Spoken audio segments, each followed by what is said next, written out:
Sometimes in these kind of things, especially with an older person, you do make choices. Is it the surgery, or do you opt for a pill, not necessarily a death pill, but that sometimes there are hard financial choices to make, leaving religion out of it. It's a hard financial decision. And in healthcare, that's it. Well, that's true, but that's the doctor's job. He's the only one that can lay out the options and explain all the details of each option. He's the only one. Who else? If you don't mind my switching gears, Doctor, but I wanted to raise this with you, knowing when you were coming, the whole Michael Jackson furor and whether he was murdered, and this report now that he was given propofol, and that given in the doses it was given was fatal and tantamount to murder. What do you think of that? Do you think the doctor who gave him that murdered him? No, I don't think he was malicious. That's murder is defined as malice aforethought. Did he have that aforethought? I doubt it. Maybe Jackson himself just craved these things so much he pestered the doctor who gave it to him just to keep him quiet. But the patient got what he wanted. So this was Michael Jackson's doing, not the doctor's doing? Well, he's the one who says yes or no to take a drug. Okay. Finally, you're a controversial figure. People don't know this about you, but a lot of those assisted suicides, you didn't get a penny. You live a very simple life. You're not a rich guy. But increasingly in the public appearances that you have had, you strike some as a very bitter guy. Earlier in Florida, you struck some students as even anti-American. This is what a lot of people remember. Well, America's not the country you think it is. These people have swallowed the line that America's a land of the free. How free are you? You're as free as the law lets you be, and America's the greatest law factory in the world. That was from a justice of the Supreme Court. He said that. But you turned the American flag around to show a swastika, and to a lot of folks, they said, Doc, now you're pushing it. What was that? You were showing a swastika on the American flag, Doctor, and that's when a lot of people who even liked you said, all right, now he's gone crazy on us. Well, we got a lot of traits of fascism in this country. Ayn Rand predicted it and said it's happening. And there are 14 principles of fascism by a man named Lawrence Britt, who was with the Czechoslovak intelligence service. And in America fits all 14 principles. So you think we're done as a country? Well, we're done as a free country, yes. We're all enslaved and sheep. Most people are sheep. They cry when they have economic problems. Do something for me, the government said. They say to the government. That didn't happen in the old days. They went out and farmed. Unfortunately, we got technology which changed our way of living so that you must ask for a job. So you think all these handouts, I got you, so the handouts, the bank rescues, the auto rescues, the auto sales clunker program, all of that, you would have none of it? Well, I don't know if I'd have none of it, but I wouldn't have the degree we have now. Look at, you cannot transgress a natural right. That's the problem in this country. Natural rights are not honored. The Founding Fathers founded this country based on natural rights. You're born with them. They're not created by law. You can't transfer them to anybody. You're born with them till you die. You want to prove it? Look at a baby. The most free person in the world. Try to dictate to a baby what's illegal. Try to make a baby stop something because it's illegal. Try to say, you cannot urinate there. Yeah. You can't. That's the way animals are. They're free, they're born with certain rights, which we sometimes call instincts.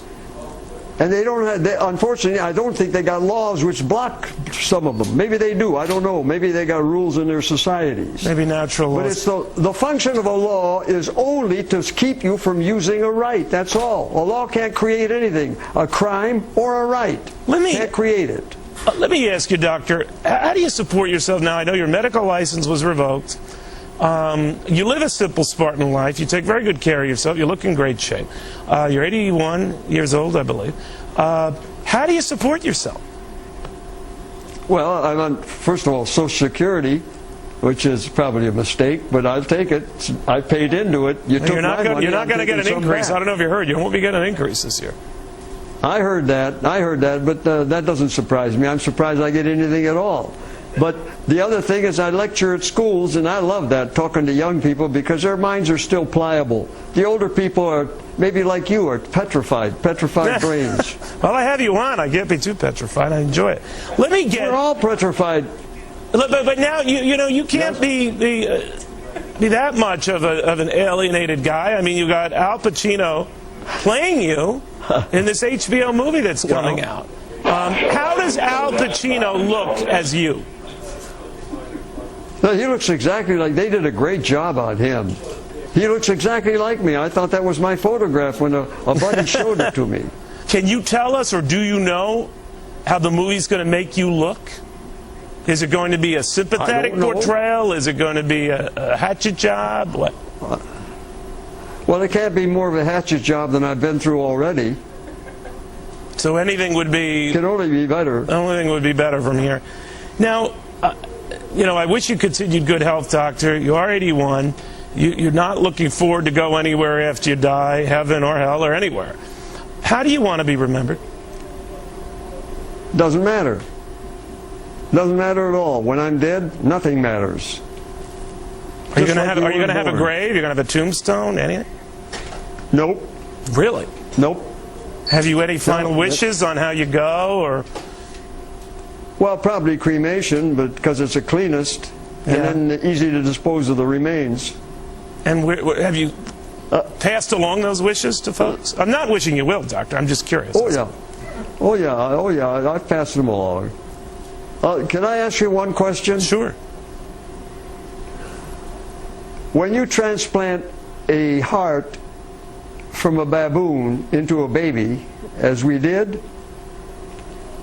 and you say the body of that baby is sacred, does that profane heart from the baboon become sacred when you place it in the body? Or when you take out a gallbladder and throw it in the garbage, is that a sacred gallbladder in the garbage? Or as soon as it's out of the body, it loses its sanctity? You see the silliness of our mythology? Children ask the questions I'm just asking now. Trouble is, children get slapped for asking questions like that because they have no defense. But you can't slap me. I can ask the question. It's a logical question. You say the body is sacred. What do you mean by that? It's godlike, divine. Then all the organs are, your intestines are, and they must have divine contents too, your intestines. Can you imagine that? There is a thought there. But were you always, Doctor, were you always of these views? Like when you were a kid growing up, did you grow in a religious family? Did you believe in God? No. So from the get-go, that was it. My parents never foisted religion on me. My father never was religious much. My mother was, from the old country religion, but not fanatic. We'd go on two times a year. I'd drive her to Detroit, and we'd go there just to be with them. But I never believed in God. I never believed in Santa Claus because it wasn't the tradition in the family. They didn't do that in the old country. What did you do for fun as a kid then? What's the funnest memory you have?